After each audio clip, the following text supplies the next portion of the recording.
Welcome back to my lecture series on general studies, that is political and physical divisions of India. तो आज हम जो states discuss करेंगे वो है महाराष्ट्र एंड मणिपुर। ठीक है, तो चलिए शुरू करते हैं। सबसे पहले जो स्टेट हम डिस्कस करेंगे वो है महाराष्ट्र। महाराष्ट्र के बारे में सबसे पहले आपको मैप देखना पड़ेगा। ठीक है, तो देखते हैं यहाँ पर मैप। ओके, तो अगर आप देखोगे तो महाराष्ट्र जो है, ये स्टेट जो है, ये क्या क्या किस किस स्टेट के साथ अपनी बाउंड्री शेयर करता है। सबसे पहले ऊपर की तरफ से गुजरात आता है। Okay, one second.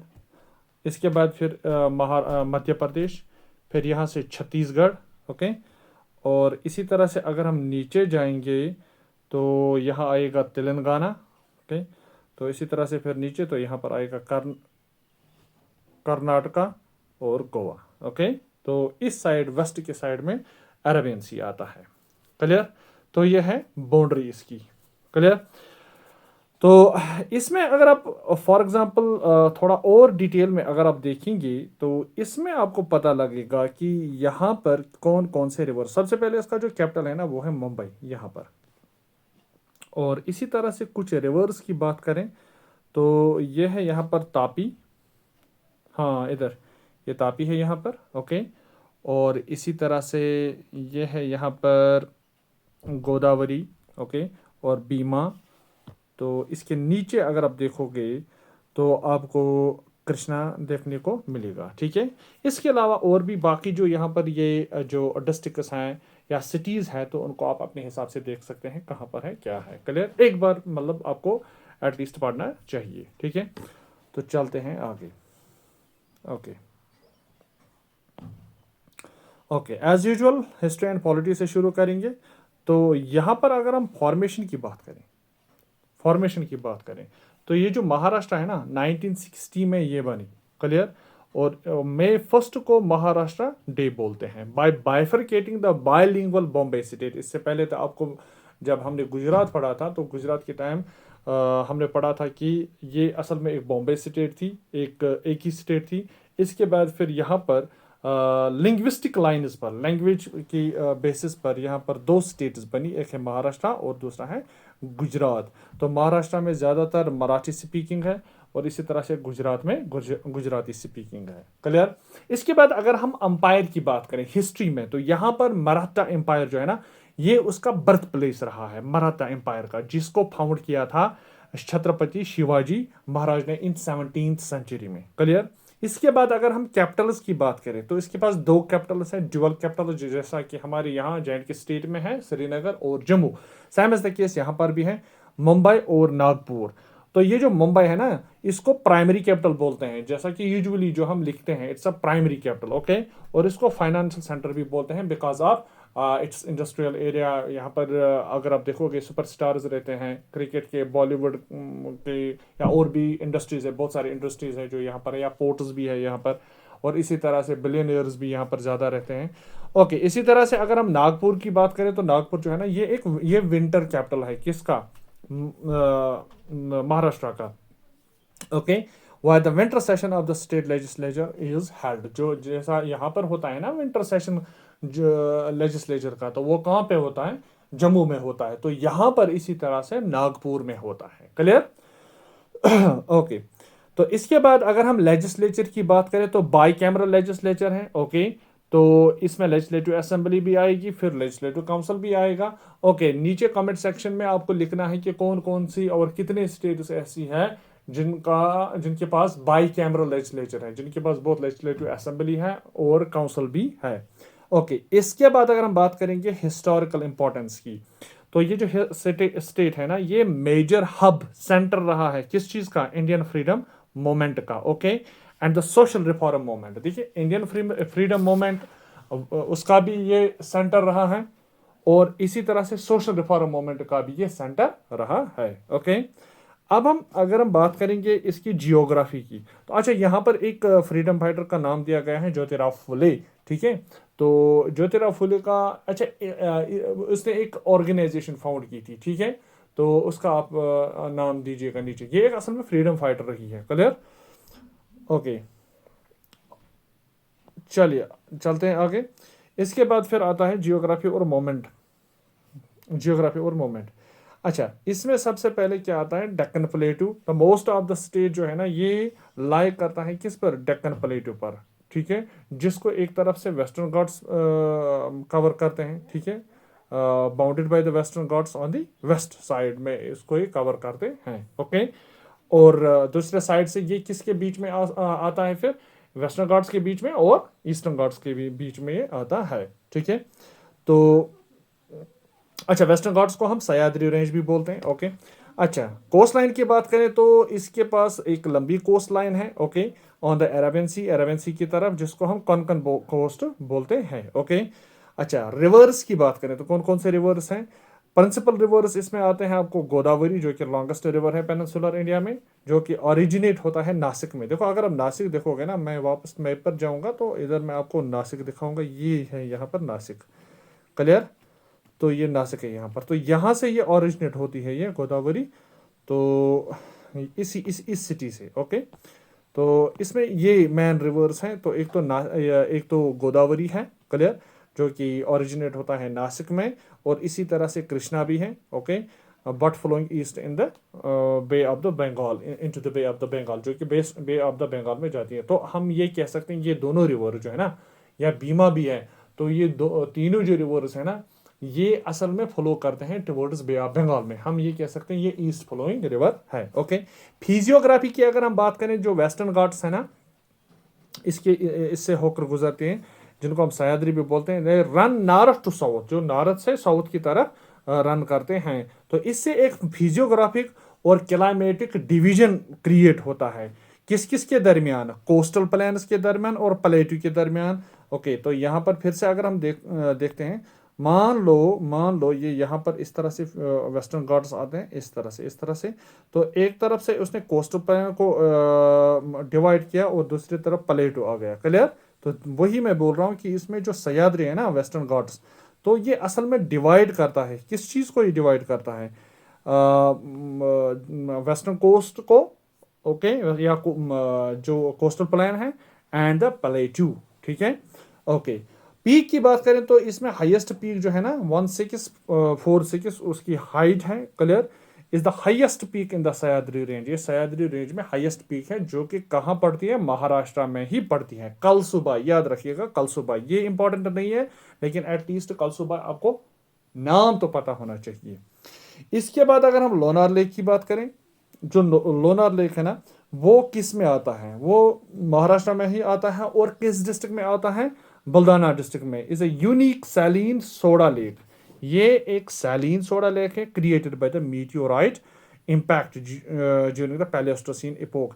देखिए, इसमें ज़्यादा से क्वेश्चन बन क्या सकता है, देखो इसमें क्वेश्चन बनेगा लोनार लेक कहाँ पर है, ठीक है, महाराष्ट्र में है, डिस्ट्रिक्ट तो नहीं आएगा, लेकिन फिर भी आप याद रखिएगा बुल्डियाना डिस्ट्रिक्ट, क्योंकि अब थोड़ा लेवल बढ़ा दी है JKSSB ने, तो उस हिसाब से तो आपको याद रखना पड़ेगा। अच्छा, is a unique saline soda lake, आप समझो ये एक सैलीन लेक है, created by the meteorite impact during the Pleistocene epoch. अच्छा, ये मीटियोराइट लेक है, मीटियोराइट की वजह से, जब मीटियोराइट किसी प्लैनेट से टकराता है तो वहाँ पर क्या बन जाए, एक डिफॉर्मेशन होती है, बहुत ही बड़ी डिफॉर्मेशन होती है। सेम इज द केस, यहाँ पर भी एक डिफॉर्मेशन हुई, जिसकी वजह से फिर लोनार लेक बन गया, ओके।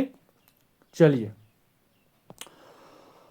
अच्छा, इसके बाद फिर यहाँ पर अगर हम बात करें इकोनॉमी और रिसोर्सेज के बारे में, तो इकोनॉमी के हिसाब से महाराष्ट्र जो है ना, ये लार्जेस्ट कंट्रीब्यूटर है किस चीज़ का, इंडिया के ग्रॉस डोमेस्टिक प्रोडक्ट का, यानी कि India's GDP, gross domestic product, and is the countries economic power house. इसको हम कंट्री का इकोनॉमिक पावर हाउस बोलते हैं। बड़े बड़े बिलियनर्स हैं यहाँ पर, पोर्ट्स भी है यहाँ पर, ठीक है, और इस तरह से इंडस्ट्रियल एरिया भी बहुत ही ज़्यादा है ये, क्लियर। तो दैट्स वाई इसको हम फाइनेंशियल कैपिटल ऑफ इंडिया भी बोलते हैं, ओके।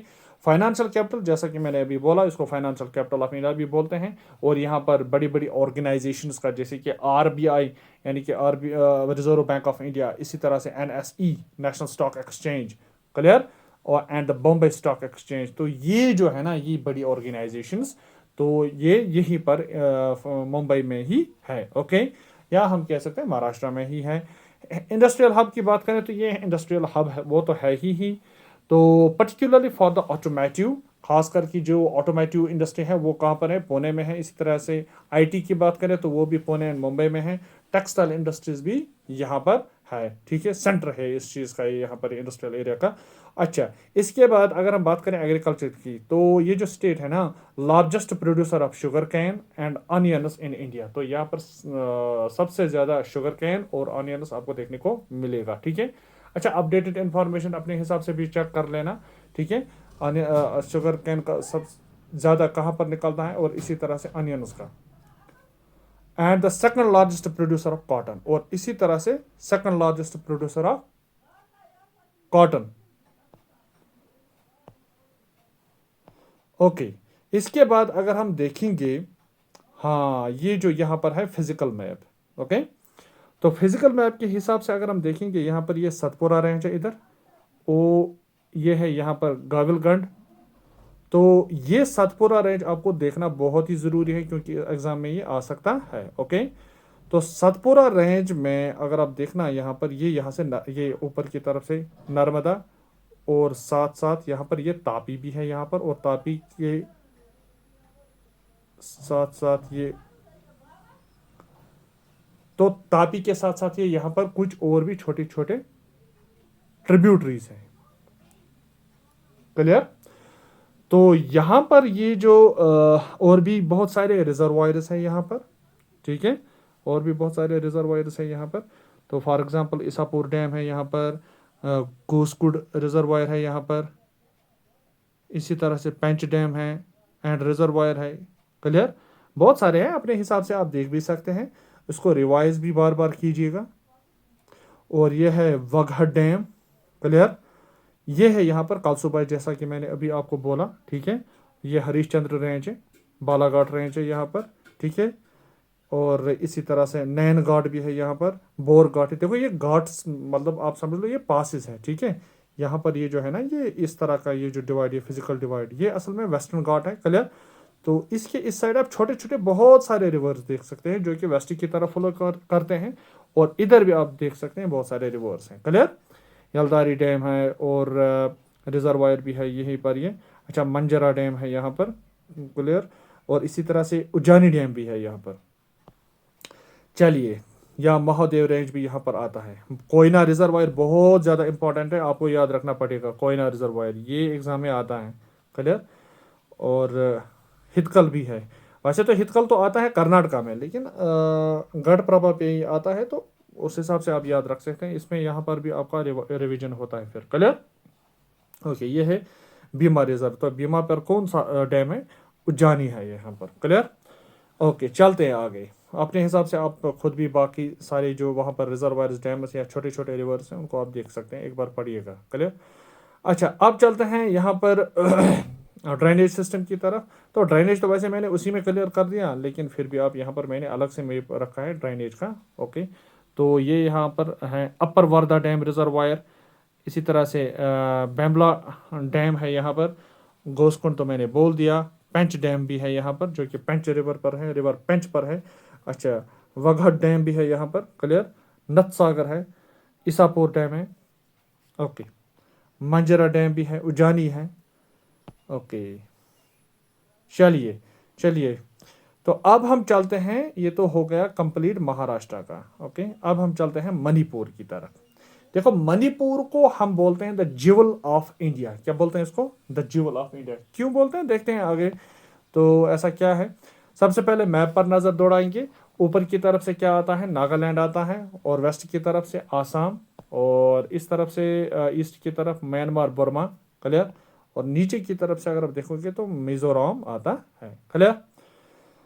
तो इसमें अपने हिसाब से, अच्छा, सबसे पहले मेरी नज़र जो है ना, वो सबसे पहले पॉलिटिकली अगर हम देखेंगे ना, तो वो जाती है कैपिटल पर। तो ये है इम्फाल, इसका जो कैपिटल है, क्लियर।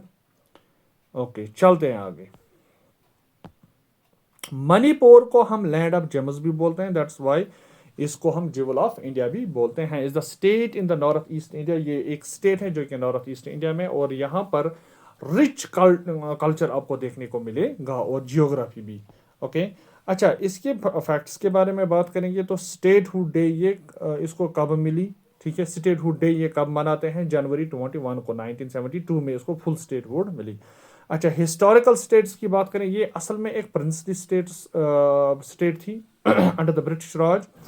और इसको इंडियन यूनियन में कब इंटीग्रेट किया गया? 1949 में। क्लियर? अच्छा, कैपिटल क्या है इसका? इम्फाल है यहाँ पर इसका स्टेट कैपिटल। अच्छा, बॉर्डर्स किसके साथ ये शेयर करता है? नागालैंड के साथ, मिजोरम के साथ, आसाम के साथ, और एक इंटरनेशनल बॉर्डर भी ये शेयर करता है म्यांमार, जिसको हम बर्मा बोलते हैं, ईस्ट की तरफ। ठीक है, ईस्ट एंड साउथ की तरफ। अच्छा, ऑफिशियल लैंग्वेजेस की बात करें तो मीती और मणिपुरी, मीठी और मणिपुरी एक ही बात है, ऑप्शनल लैंग्वेज है यहाँ पर, और इसको इंक्लूड किया गया है 8th schedule of Indian constitution. देखिए, ये बहुत इंपॉर्टेंट है, इस पर भी क्वेश्चन आ सकता है। ये मत सोचिएगा कि यह वहाँ पर ये क्वेश्चन क्यों आएगा, क्योंकि आपके सिलेबस में एक लाइन होती है कल्चर ऑफ इंडिया, तो उस art and culture of India, तो उस हिसाब से क्वेश्चन आ सकता है इसमें, दैट्स वाई ये इंपॉर्टेंट उस हिसाब से बनता है। अच्छा, चलिए जियोग्राफी की बात करें तो यहाँ पर टोपोग्राफी क्या है इसकी। अच्छा, ये जो स्टेट है ना, ये असल में 2 पार्ट्स में डिवाइड हो गई है। एक तो है सेंट्रल इम्फाल वैली, और दूसरा है सराउंडिंग हिल एरियाज, तो आसपास इसके हिल एरियाज भी है। बीच में इसका सेंट्रल वैली है, उसको बोलते हैं इम्फाल वैली। ओके। अच्छा, बहुत ही इंपॉर्टेंट फीचर है, बहुत ही इंपॉर्टेंट फीचर, इसको हम लोकतक लेक बोलते हैं। ये लार्जेस्ट फ्रेश वाटर लेक है नॉर्थ ईस्ट इंडिया में। नॉर्थ ईस्ट इंडिया में सबसे बड़ा फ्रेश वाटर लेक है ये। ऑल ओवर इंडिया में कौन सा है? तो वो तो है Wular lake. Okay, and is designated as a Ramsar site. इसको रामसर साइट भी कहा गया है, डेजिग्नेट किया गया है वेटलैंड ऑफ इंटरनेशनल इंपॉर्टेंस। और रामसर साइट तो आपको पता ही है। अच्छा, ये असल में रामसर कन्वेंशन के तहत ये स्टेट्स मिलता है। तो वो रामसर कन्वेंशन कब हुआ था? 1971 में ईरान में हुआ था। अच्छा, यहाँ पर फ्लोटिंग आइलैंड्स देखने को मिलेगा। जो लोकतक लैंड है ना, इसमें कुछ यूनिक फ्लोटिंग बायोमास आइलैंड्स है, मतलब आइलैंड्स है जिस पर बड़े बड़े मतलब गांव बसे हैं। ठीक है, तो उनको हम बोलते हैं फ्यूमडीज। ठीक है, फ्यूमडीज, ये बहुत ही इंपॉर्टेंट है, बहुत ही इंपॉर्टेंट फीचर है।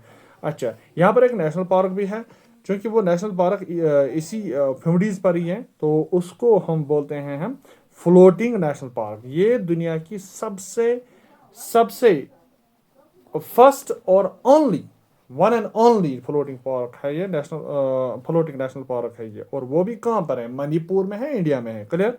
स्टेट एनिमल की अगर हम बात करें तो the endangered Sangai, also known as the dancing deer. इसको जो सेनगा है ना, उसको हम डांसिंग डियर भी बोलते हैं। ये इसका स्टेट एनिमल है, found only in the कीबू Lamjao national park. और ये कहाँ पर है? कीबू लामजाओ नेशनल पार्क में। क्लियर? तो इसी तरह से स्टेट फ्लावर की बात करें तो शिरुई लिली, यहाँ पर इसका जो स्टेट फ्लावर है ना, वो शिरुई लिली है। ओके, तो इसके बाद अगर हम बात करेंगे मैप की तरफ हम जाएंगे, तो यहाँ पर आपको देखने को मिलेगा मणिपुर का मैप है, ये रिवर ड्राइनेज सिस्टम। ठीक है, तो ये है इसका ड्राइनेज सिस्टम। एक मिनट, इसका मैप में थोड़ा अगर, अच्छा, चलिए, ये है यहाँ पर लोकतक लेक, आप देख सकते हैं इसमें नाम्बुल। अच्छा, ये रिवर इसमें चला जाता है। अच्छा, इम्फाल भी नाम है इधर रिवर का। ठीक है, तो ये इसमें, तो यही वो रिवर्स बनाते हैं, सॉरी, यही रिवर जो है ना वो लेक को बनाते हैं। अच्छा, बहुत सारे और भी है, बरक है यहाँ पर, इरांग भी है यहाँ पर, इरिल भी है। ठीक है, कुछ खास इंपॉर्टेंट नहीं है, लेकिन फिर भी आप एक बार थोड़ा बहुत उनको पढ़ सकते हैं। अच्छा, चकपी है यहाँ पर। ठीक है, तो ये यहाँ पर कुछ इसके लेक्स हैं। चलिए, फिजिकल मैप, सॉरी, रिवर्स है। तो फिजिकल मैप की अगर हम बात करें तो फिजिकल मैप, यहाँ पर फिजिकल मैप में खास क्या क्या आपको देखने को मिलेगा? सबसे पहले आपको यहाँ पर याद रखना है लैमाटोल रेंज है यहाँ पर। लैमाटोल रेंज, ये वाला, ये रेंज जो है ना, लैमाटोल रेंज है यहाँ पर। और इसी तरह से यहाँ पर लेथा रेंज भी है यहाँ पर, लेथा रेंज भी है यहाँ पर, वेस्ट मणिपुर, और इस तरह से ईस्ट मणिपुर हिल्स, उनके लिए अलग। अच्छा, बरेल रेंज जो है ना, वो आसाम से होकर गुजरता है। ठीक है, बरेल रेंज। अच्छा, और इधर हो नागालैंड के साथ ये जुड़ जाता है, उसका थोड़ा अपर पोर्शन भी कनेक्ट करता है मणिपुर के साथ। बाकी कुछ इसमें कुछ खास नहीं है, बस इतना काफ़ी है यहाँ पर। ओके। अच्छा, तो अब अगर हम बात करेंगे तो यहाँ पर अगर हम इकोनॉमी की अगर हम बात करें, क्योंकि स्टेट की जो इकोनॉमी है ना वो प्रिडोमिनेंटली है अग्रारियन इकोनॉमी, ठीक है, with a 70% of the population dependent on agriculture. 70% population है किस पर, एग्रीकल्चर पर डिपेंड है, और इसके अलाइड एक्टिविटीज़ पर, ठीक है। अलाइड एक्टिविटीज़ में क्या आएगा, इसमें एनिमल हस्बेंड्री भी आता है, इसमें फिशरीज भी आता है, ठीक है।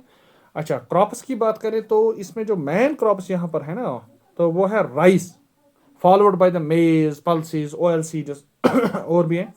अच्छा, कॉटेज इंडस्ट्री की बात करें यहाँ पर तो बस वही हैंडलूम्स और हैंडीक्राफ्ट्स आर द सेकंड और द लार्जेस्ट कॉटेज इंडस्ट्रीज, जो कि एक सिग्निफिकेंट एम्प्लॉयमेंट जनरेट करती है। अच्छा, ट्रेड रूट की बात करें, जो स्टेट है ना ये जियोग्राफिकली पोजिशनड है, ठीक है। कैसे जियोग्राफिकली पोजिशनड है, क्योंकि ये इसके ईस्ट साइड में क्या आता है, बर्मा आता है, म्यांमार आता है, ठीक है, तो एक ही बात है। अच्छा, ट्रांस एशियन रेलवे भी आपको देखने को मिलेगा वहाँ पर। अच्छा, Indian Myanmar Thailand trilateral highway भी है वहाँ पर, making it important for the look east policy या एक्ट ईस्ट पॉलिसी के तहत। एक्ट ईस्ट पॉलिसी एक ट्रेड है जो कि सेंट्रल गवर्नमेंट की तरफ से एक पॉलिसी है, ठीक है। तो उस हिसाब से ये बहुत ही जियोग्राफिकल इंपॉर्टेंस है किस चीज़ की, मणिपुर की, ओके। अच्छा, बॉर्डर ट्रेड की अगर हम बात करें तो इसको बॉर्डर ऑफिशियली डेजिग्नेट किया गया है, ठीक है। और ये कहाँ पर बॉर्डर ट्रेड होता है, मोरे पर। मोरे जो है वो एक जगह है मणिपुर में ही, ठीक है, विद तमु म्यांमार, ठीक है। तो उस हिसाब से इसके ईस्ट साइड में तो म्यांमार आता ही है। तो म्यांमार में एक जगह है जिसको हम बोलते हैं तमु, और इस साइड मणिपुर में एक जगह है जिसको बोलते हैं मोरे। तो वहां पर इन दोनों के बीच में वहां पर बॉर्डर ट्रेड होता है। मिनरल्स की अगर हम बात करें तो यहाँ पर लाइमस्टोन, क्रोमाइट, कॉपर एंड निकल, ये सब इंपॉर्टेंट मिनरल रिसोर्सेज जो है वो देखने को मिलता है।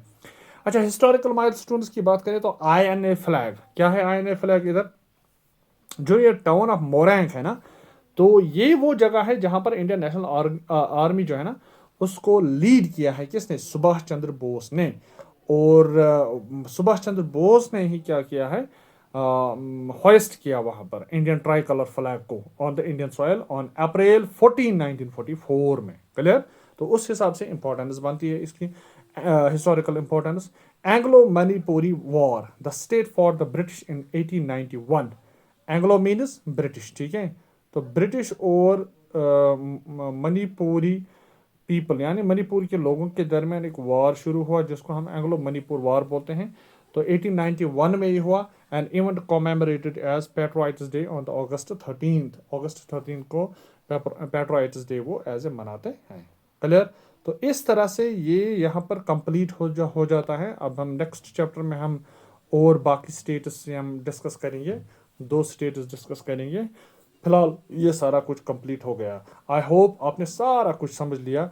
और आज के हिसाब से जैसा कि आज जो पेपर आता है JK SSB का, तो उस हिसाब से मैंने यहाँ पर इंफॉर्मेशन ऑलमोस्ट सारी इंफॉर्मेशन यहाँ पर डाली है एक स्टेट के रिलेटेड, ठीक है। मुझे नहीं लगता आपको और ज़्यादा या किसी भी और मटेरियल की तरफ अभी ये फिलहाल जो मैंने पढ़ाया है इसमें सारा कुछ कवर हो चुका है, क्लियर।